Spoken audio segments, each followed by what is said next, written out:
Hello students, in this session we will discuss about inheritance concept. Reusability is one of the most important feature of object-oriented programming.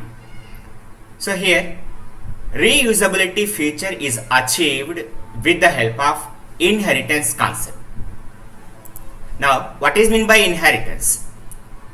The mechanism of deriving a new class from the existing class is called inheritance. So, in inheritance concept, we define a new class which is derived from the existing class. Hence, the old class is referred as base class and new class is referred as derived or subclass. So, inheritance provides is a relationship. Now, how to define a derived class? So, the general format of defining a derived class is, now observe the syntax. So, here class, and we specify the derived class name followed by colon, then visibility mode, then specify base class name, surrounded by a pair of braces in which we specify the class body. So here this colon indicates that derived class is derived from the base class.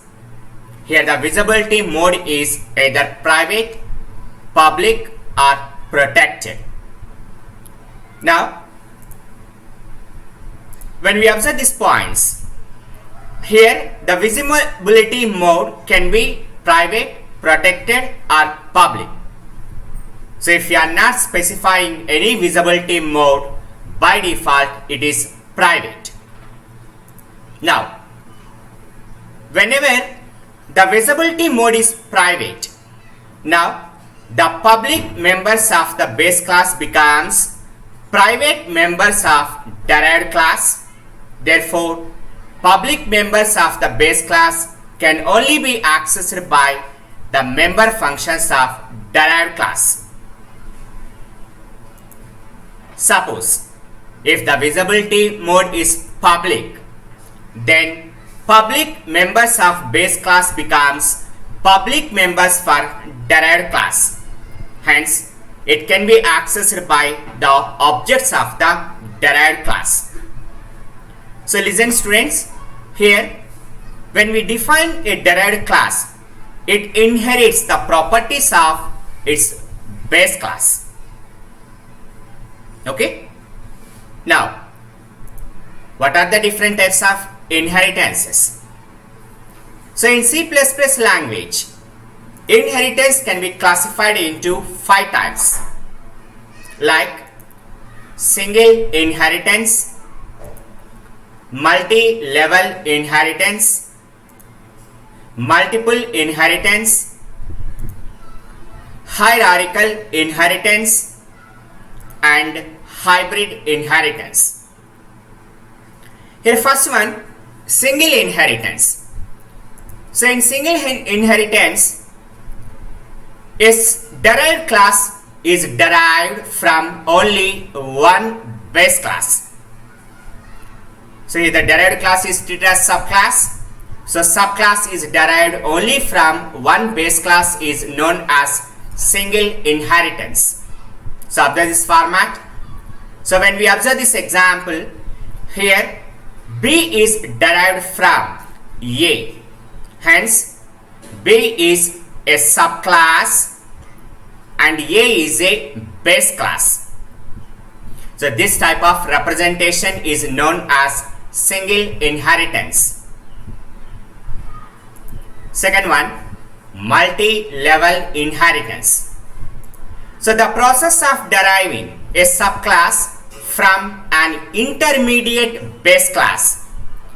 So this is derived from a specific base class is known as multi-level inheritance. Now observe, A to B, B to C.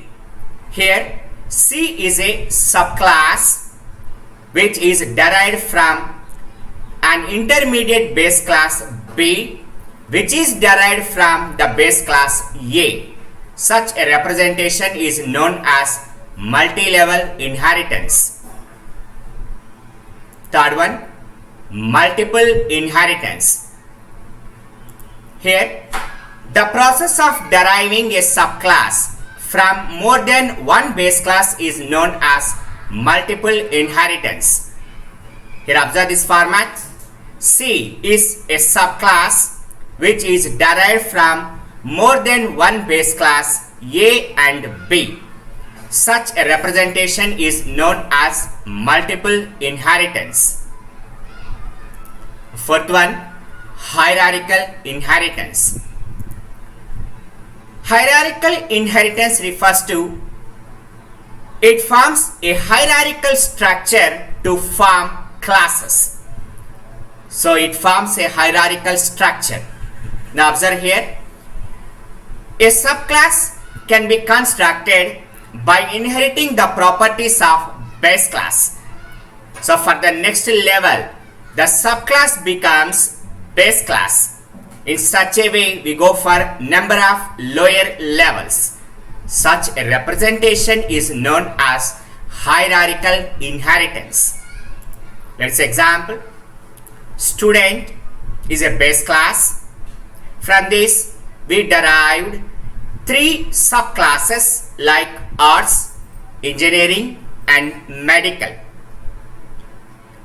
When control moves to next level, here engineering class acts as base class.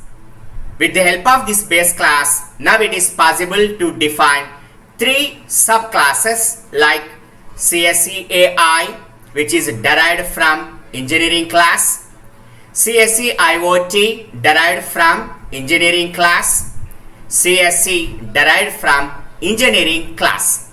Such a representation is known as hierarchical inheritance. Now the last one, hybrid inheritance. Hybrid inheritance forms with the combination of two or more types of inheritances. So when we combine two or more inheritances, now it forms hybrid inheritance. Let us example. Now student to test to result, and results also access the data of sports. So here it is a combination of multi-level and multiple inheritance. Okay. Thank you one and all.